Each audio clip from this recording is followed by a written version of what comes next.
pemirsa Hidup Sehat, kembali lagi di acara kesayangan kita semua, Hidup Sehat, bersama saya Dr. Tengku Anissa dan Opa Gangnam Style.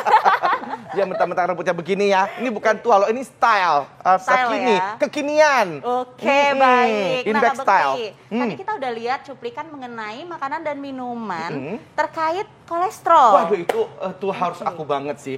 Aku kemarin-kemarin ini agak tegang-tegang di kepala gitu. Apakah itu termasuk gejala-gejala kolesterol, Dok? Nah, itu dia nih. Kita udah ada narasumbernya, Dokter Feni, spesialis gizi klinis. Apa Halo, kabar, dokter. Dok? Ini pas banget nih, Allah. Dokter sehat banget ya. Ini banyak banget soal kolesterol ini, Dok, ya kan?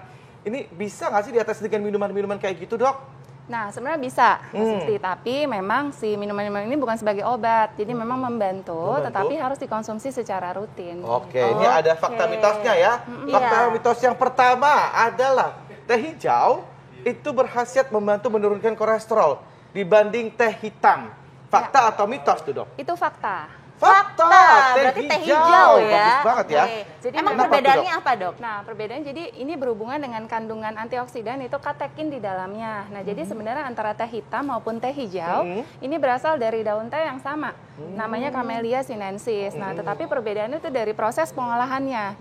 Nah, si teh hijau dia nggak mengalami proses oksidasi, berbeda dengan teh hitam sehingga warnanya memang lebih muda. Oke, ini nah, ya, ini Dok, dia ya, berarti ya, ada teh hijau ya. ini teh hijau. Nah, kalau teh hitam karena mengalami proses pengeringan, kemudian si daunnya difermentasi, mengalami oksidasi, nah sehingga warnanya itu lebih hitam gitu. Nah, berbeda dari proses pengolahannya sehingga mengakibatkan berbeda si kadar antioksidan atau epigalokatekin galat di dalamnya atau kita kenal dengan katekin. Nah, si katekin inilah yang memiliki fungsi di dalam menurunkan si kolesterol.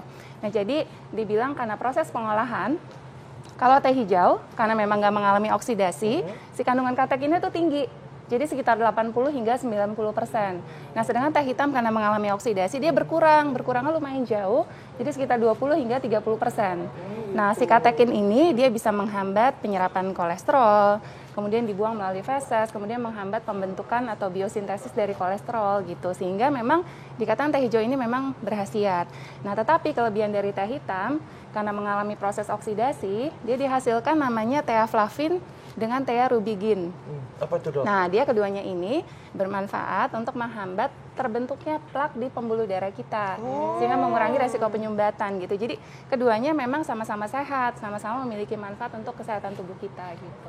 Gitu, Dok. Tapi sebenarnya kalau teh hijau itu ada di pantangan nggak sih untuk mungkin ada orang yang nggak boleh minum teh hijau atau anak-anak itu atau mungkin yang punya penyakit apa gitu, Dok? Ya, jadi sebenarnya kalau teh ini kan di dalamnya mengandung kafein ya, seperti gitu. Nah, kandungan kafein ini semakin tinggi pada teh hitam sebenarnya gitu. Jadi sebenarnya kalau kafein hati-hati mungkin bagi ada yang gangguan di lambung karena dia bisa meningkatkan resiko peningkatan dari asam lambung gitu. Tapi kalau teh hijau ini memang lebih aman mungkin ya. Oke, berarti memang karena teh hijau ini prosesnya lebih nggak ribet seperti teh hitam, jadi dia kandungan yang baiknya itu masih lebih banyak ya, Dok, daripada teh hitam. Nah, kalau untuk teh hitam itu gimana, Dok? Ya, untuk teh hitam juga sama-sama sehat sih, Dok. Tapi yang tadi karena katekinnya lebih rendah, tetapi dia ada si manfaat kesehatan yang lain yang tadi si teaflavin sama tearubigin itu. Gitu. Jadi keduanya sama-sama sehat, tapi memang kalau untuk menurunkan kolesterol memang beberapa penelitian dia memperlihatkan memang teh hijau ini lebih berkhasiat. Tapi teh hijau lah yang lebih berkhasiat ya, jadinya lebih prefer ke sana ya, menurunkan kolesterol. Baik. Nah, ini ada lagi nih, Dok, susu kedelai favorit aku atau susu almond. Nah, katanya ini dapat menurunkan kolesterol jahat dalam tubuh. Ini fakta atau mitos? Nah, itu fakta, Dok. Fakta. Tapi tanpa gula loh ya. Tanpa gula tapi ya. Nah, jadi memang si susu ini apalagi kedelai sama almond ini baik dikonsumsi bagi mereka yang mengalami intoleransi terhadap laktosa. Nah, dia di dalamnya ada berbagai zat gizi, ada karbohidrat, ada protein, ada lemaknya juga. Kemudian ada vitamin, mineral dan juga antioksidan. Nah, si susu kedelai di dalamnya mengandung namanya asam lemak tak jenuh rantai ganda atau kita kenal dengan PUFA atau omega 3, di mana dia juga membantu untuk menurunkan peradangan dan juga di dalamnya mengandung asam lemak tak jenuh rantai tunggal. Jadi ada yang rantai tunggal, ada yang rantai ganda. Oh, dia ada yang dua-duanya di situ ya, Dok? Dua-duanya. Nah, yang Wow. tunggal ini namanya omega 9. Nah, dia membantu untuk menurunkan si kadar kolesterol yang jahat atau LDL dan membantu meningkatkan kadar kolesterol yang baik atau HDL. Nah, susu almond juga sama, dia di dalamnya mengandung si omega 9 tadi. Gitu. Jadi memang konsumsi susu ini bermanfaat untuk membantu menurunkan kolesterol asalkan konsumsinya tanpa gula. Oh, gitu. Nanti kalau terlalu manis malah jadi resiko. Kalau pakai madu? Pakai madu boleh, tetapi mungkin jangan terlalu berlebihan banyak banget, juga. tetapi boleh. Oh, Ya. baik. Itu antara apa tadi, kedelai sama almond itu bagusan mana? Nah, sebenarnya keduanya sama-sama bagus. Nah, di susu kedelai kelebihannya dia ada isoflavon, jadi dia sejenis antioksidan. Nah, ini sangat baik untuk fungsi pembuluh darah dan jantung juga. Nah, mungkin kalau susu kedelai dia per satu sajian mungkin seperti ini ya, sekitar 240 ml. Ini kalorinya sekitar 100 kalau tanpa gula. Tapi kalau susu almond per satu sajian lebih rendah kalorinya sekitar 30-an gitu, hingga 40. Lumayan jauh ya dok ya. Ya. Berarti kalau buat diet bagusnya almond ya. Susu almond ya baik susu kedelai boleh sih, tetapi mungkin bisa disarankan tanpa gula. Tanpa gula. Pokoknya tanpa Itu- gula semuanya ya. Benar. Bagaimana nih dengan seledri nih, Dok? Ini yang hijau-hijau ini nih katanya ampuh menurunkan kadar kolesterol dalam darah, dan ini juga lagi ini ya, apa namanya? Lagi Happening ngehits. juga ya, Ya, lagi benar. kekinian gitu. Nah, ini fakta atau mitos? Jangan jawab dulu, Dok. Waduh. Sesaat lagi dok, jangan kaget dok, sabar. Istirahat dulu makanya, sambil istirahat sesaat Oke, lagi Dok. tetaplah di Hidup Sehat.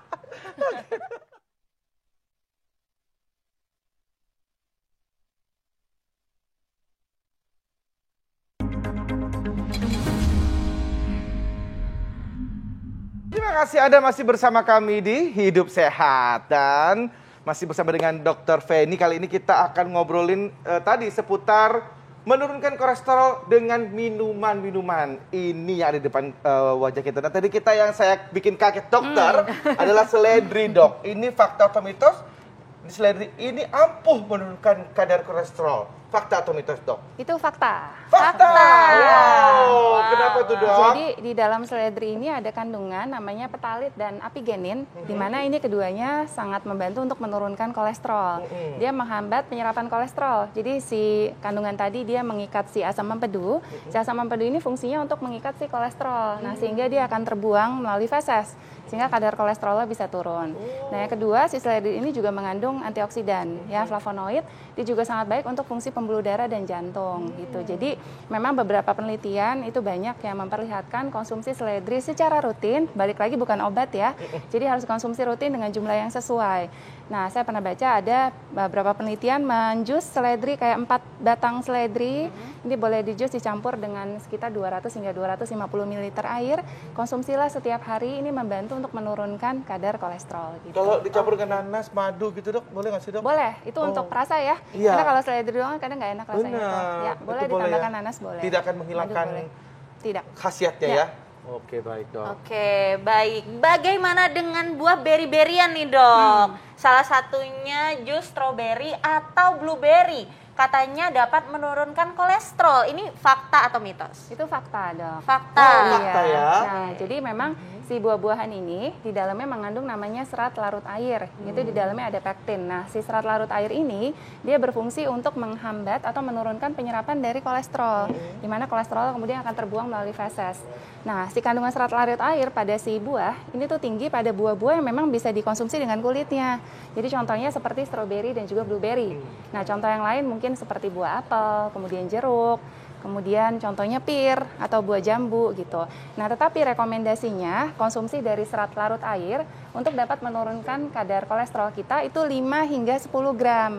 Nah, sedangkan per 100 gram dari stroberi sendiri hanya mengandung serat larut air itu hanya sekitar 0,5 gram. Untuk blueberry per 100 gramnya hanya sekitar 0,3 gram. Jadi kecil ya. Jadi kita kan nggak mungkin bisa makan buahnya mau sebanyak apa gitu, Iya. hingga 5-10 gram. Nah, Satu jadi truk dong. satu truk benar. Nah, jadi kombinasikanlah dengan bahan makanan sumber serat larut air lainnya. Jadi contohnya kombinasi dengan sayuran, kemudian dengan whole grain, contohnya seperti oat. kemudian dengan kacang-kacangan, lalu dengan alpukat juga cukup tinggi serat larut airnya, dan juga contohnya chia seed gitu. Jadi dikombinasi supaya terpenuhi 5 hingga 10 gram per hari gitu. Oke, nah tadi kan dokter sempat ngomong ya kalau nggak boleh pakai gula-gulaan nih. Tapi kalau seandainya stroberi dicampur susu, nah itu gimana tuh dok? Boleh. Boleh ya? Asalkan susunya tanpa gula. Balik lagi, tanpa gula. Iya baik, lagi-lagi susu nih dok. Aku ini suka banget sama susu coklat dok. Iya.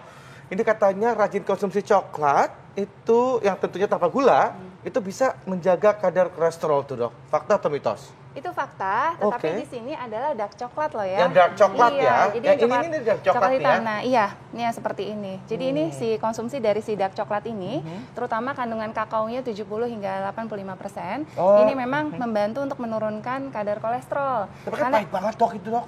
Iya, memang begitulah. Ya. Jadi kalau Juga mau jaga kesehatan ya dok? Iya, Itu benar. berapa keping sehari Nah, itu dok? Jadi dikatakan kalau misal konsumsi dark coklat mungkin sekeping seperti ini, kurang lebih dari 2 kali seminggu. Ini selama beberapa bulan ini ternyata efektif untuk menurunkan kolesterol dan juga menurunkan resiko penyakit jantung sebanyak 37%. Nah, di dalam si dark coklat ini ada namanya flavanols.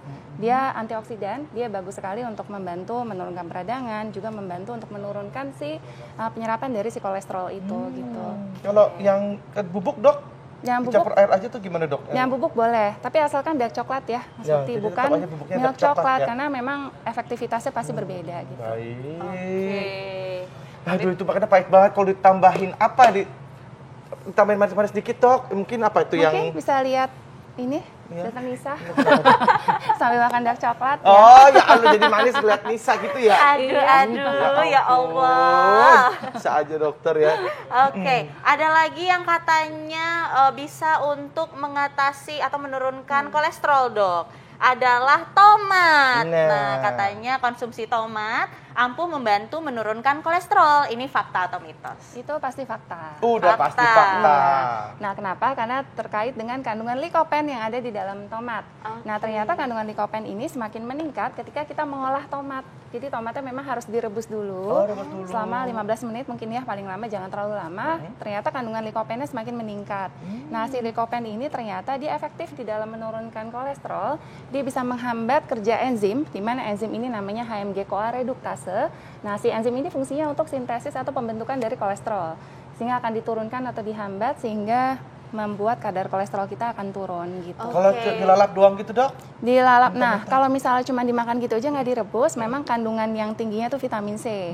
Nah, kalau ingin mendapatkan si likopennya memang harus direbus. Tetapi ketika merebus, vitamin C-nya yang jadi berkurang. Katanya merebus selama 15 menit bisa mengurangi kadar vitamin C 15%. Jadi memang kita mau dapat efek yang mana nih? Vitamin C atau likopennya gitu. Yaudah, Tapi kedua-duanya hari ini mau sama-sama dapetin baik. vitamin C dulu deh. Jangan direbus, makan Boleh. besokannya mau yang tadi apa Ya. tuh dok?